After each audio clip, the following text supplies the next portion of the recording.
is a cover-up, which is obviously what you believe, who is responsible and why the secrecy?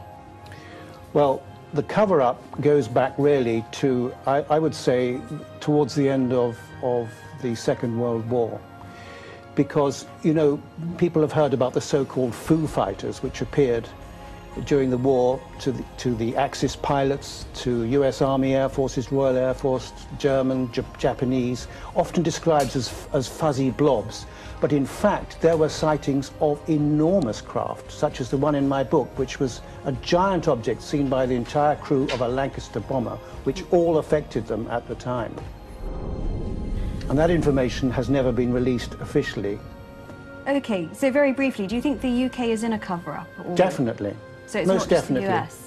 the US? Well, the way it was put to me quite a long time ago by a former director of MI6 was, Timothy, I think you'll find we leave that to the Americans.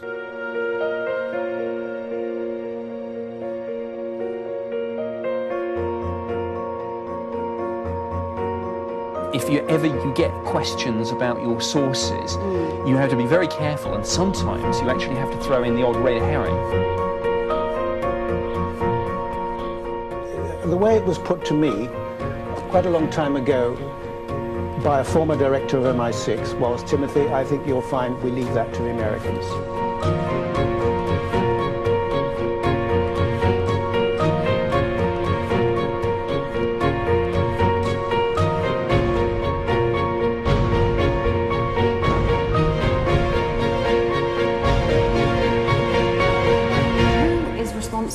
And why the secrecy?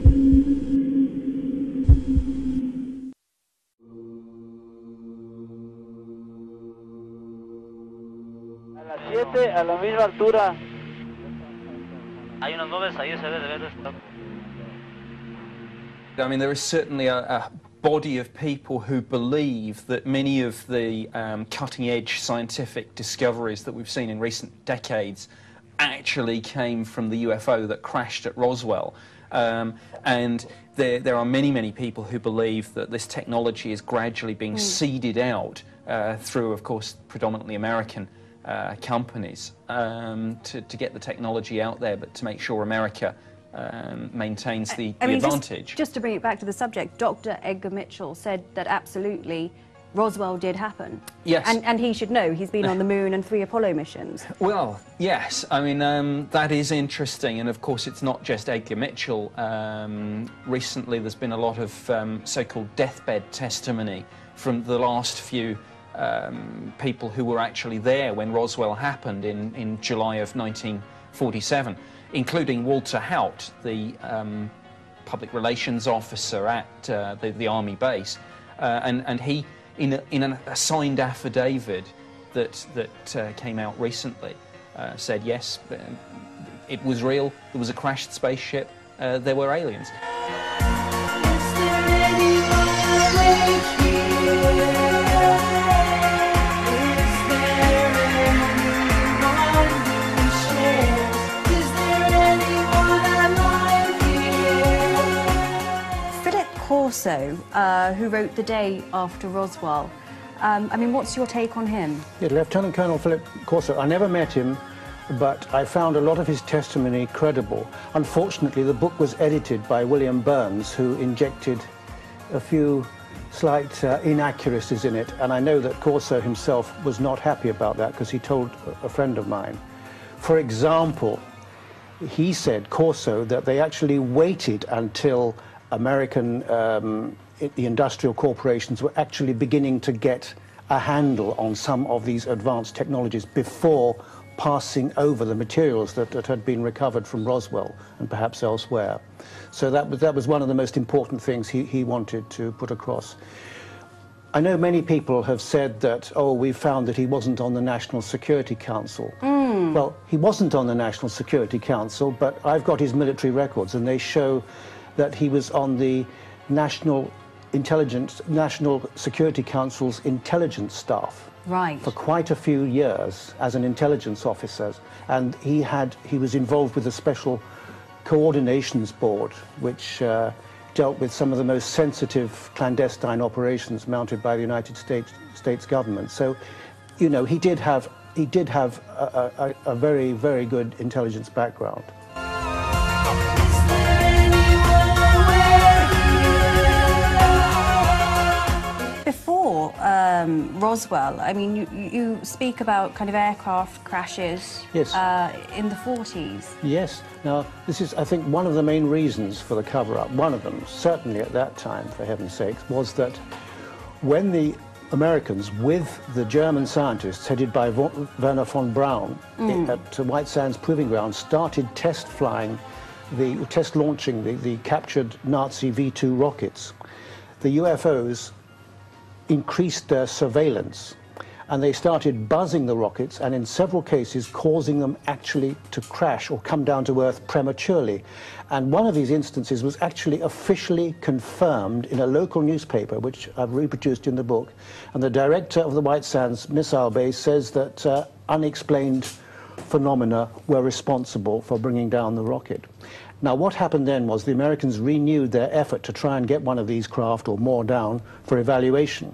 They succeeded, and all hell let loose, because all over the world, not just in the United States, aircraft crashes, many completely unexplained crashes, not just military planes sent to intercept UFOs, which were being reported in the press every day at that time, but worldwide, and civilian airliners. And typically, what happened was planes would be able to get off the ground. In aviation terms, they call that unsticking, unable to get off the ground, and would crash either at the end of the runway or shortly after takeoff, killing passengers. So it's not just military planes. And the official explanation invariably was the aircraft ran out of fuel. How many planes run out of fuel just after taking off? You know, it just doesn't make out. But nobody really questioned it too much at that time. But an emergency situation was declared by President Truman at the time. And this started in around April, May of 1947. And there have been... So how many of these crashes were there? Well, I don't know the exact figures, but I know now the Defense Department figures from 1952 to 1956. There were 18,662 crashes, of which 9.5% were unexplained. And that's 1,773 crashes which were due, as it says officially, to unexplained causes, unknown causes.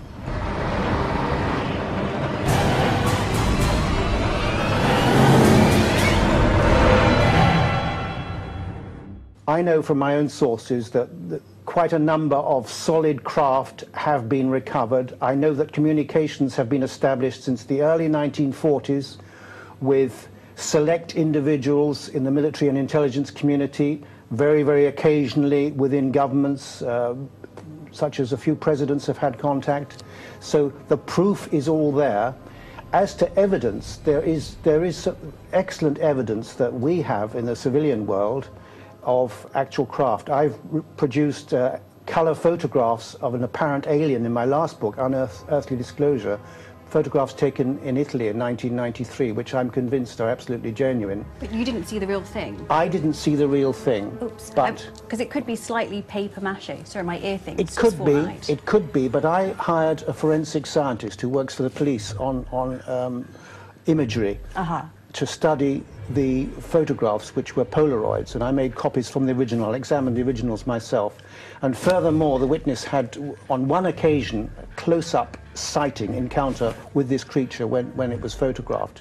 So that's the best I can come up with, but, you know, believe me, they've got a lot of better information hidden behind closed doors.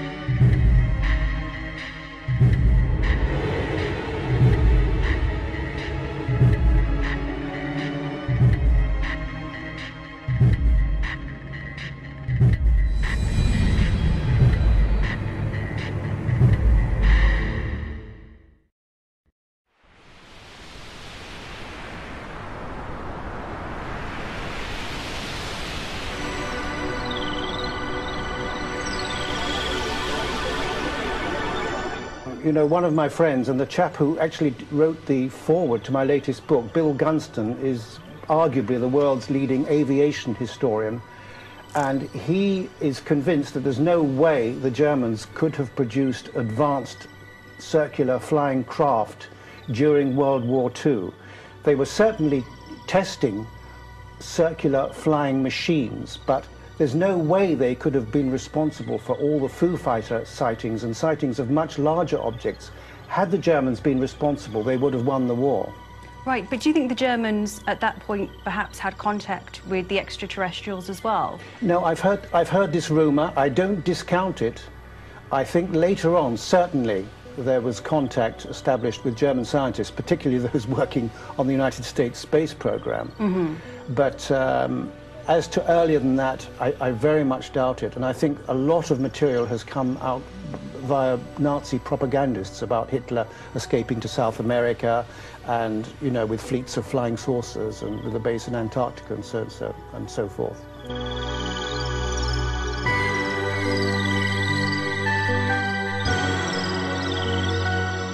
Right, and something else that I found really interesting was you spoke about Kennedy's trip, President Kennedy's trip to see the alien bodies. Yes. I mean, sorry, would you mind elaborating for our viewers on that? No. I was informed by a reliable source attached to JFK's source, White House staff, that in 1961, 1962, John Kennedy requested the observation of actual alien bodies, which he had learned had been recovered by the military. And his wish was granted, and he was taken on Air Force One. The plane was full of generals. It was led by General McHugh, was in charge of the operation. It was a top secret mission.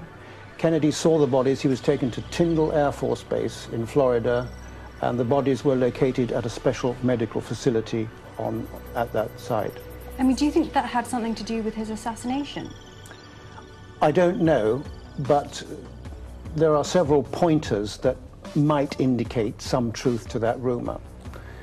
Like the rumours associated with Marilyn Monroe, I don't discount those either. There are some very strange things about her. So you believe Marilyn Monroe was murdered? I don't know, but I'm very suspicious about the suicide, particularly since she was connected with both Kennedys, JFK and his brother. So there is some possibility there for a good conspiracy theory.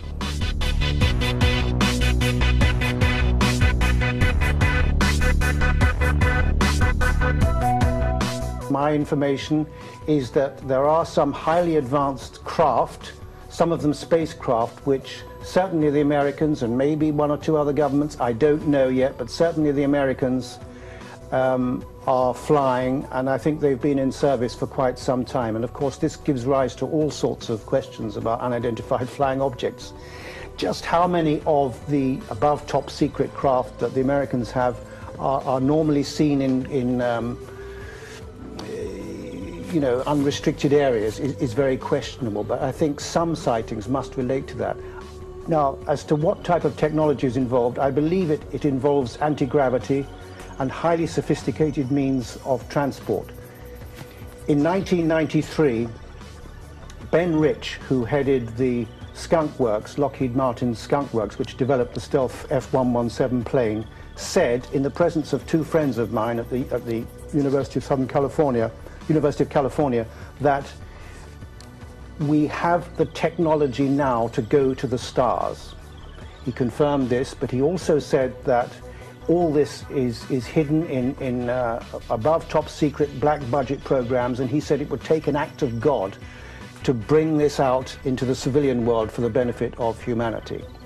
So that's very interesting. In 1993, here's a man who was in a position to know, who says that we already have the technology, short of a few equations, he said, in 1993, I hasten to add.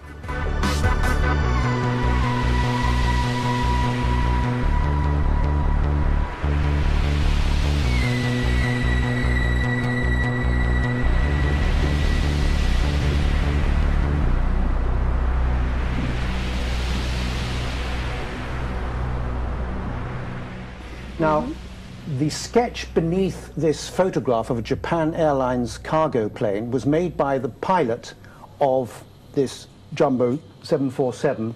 in 1986, following the sighting of a gigantic UFO near Anchorage, which was also tracked on radar. And there below is his sketch of this walnut-shaped object. And I don't know if viewers can see, but the size of the plane underneath it, to the right underneath the rim, the lip of the craft, for comparison, shows that it absolutely dwarfed. This was an enormous object, and it was seen by the entire crew, and as I say, tracked on radar, and that was confirmed by civil aviation authorities and the CIA, who tried to discredit the story.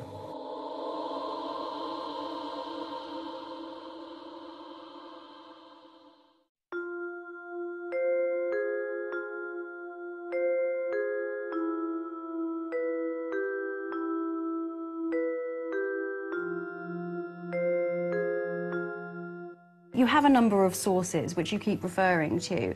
I mean, are all of these sources, do they kind of speak off the record? Do some of them wish to remain anonymous? Some of them speak definitely off the record, that's for sure. Others feel that certain information, the time has come to reveal this information.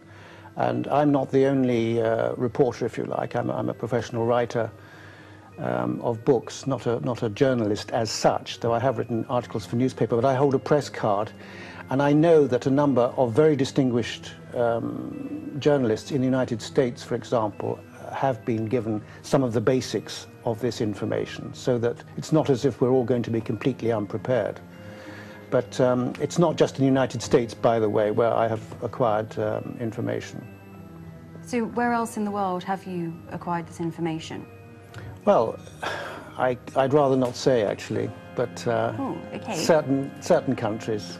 Okay, so would you say that some countries are more forthcoming than others? I would definitely say that, yes. Okay, but you're unable to say which countries? And I would say also that the information I get is very, very occasional, and it's really like fitting pieces to a jigsaw. But do you kind of vet all of your sources? I mean, can someone Absolutely. just turn up and say, I work for the I have to be military? very, very, very careful, and I usually check out their credentials and I'm often introduced through somebody else. You need very, very high security clearances to get anywhere near these programs, which include an alien liaison program. Contact has been established. But you've managed to get close enough to amass all this wealth of information. Yes, I have. So surely it can't be that difficult.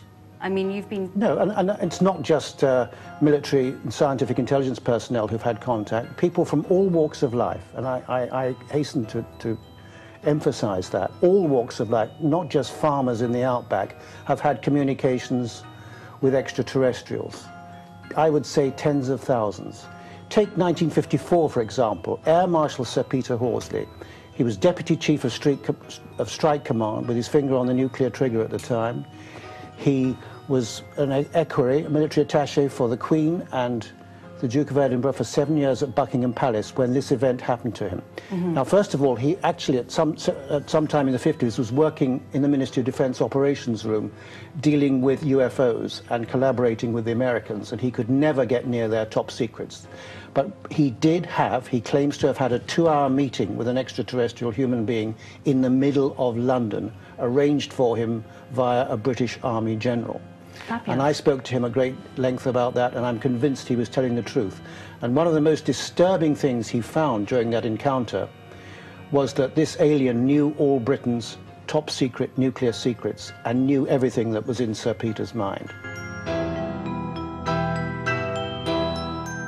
When the wall came down, late '88, I think it was, I was invited to the former Soviet Union, and I appeared on television.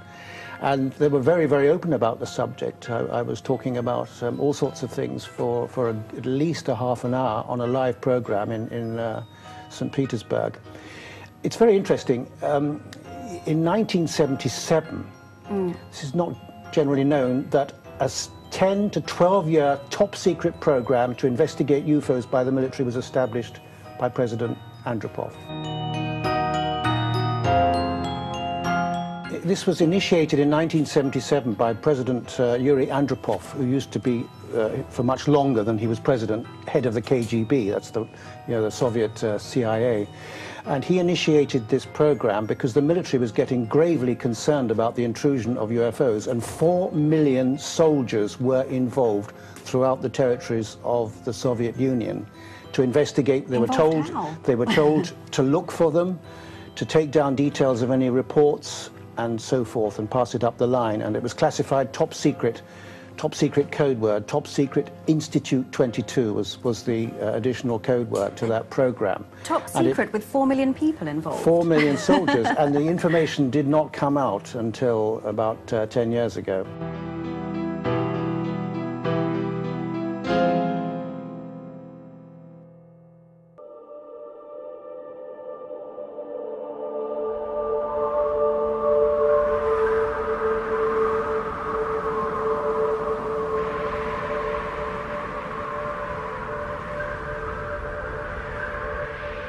Do you agree with David Icke's work?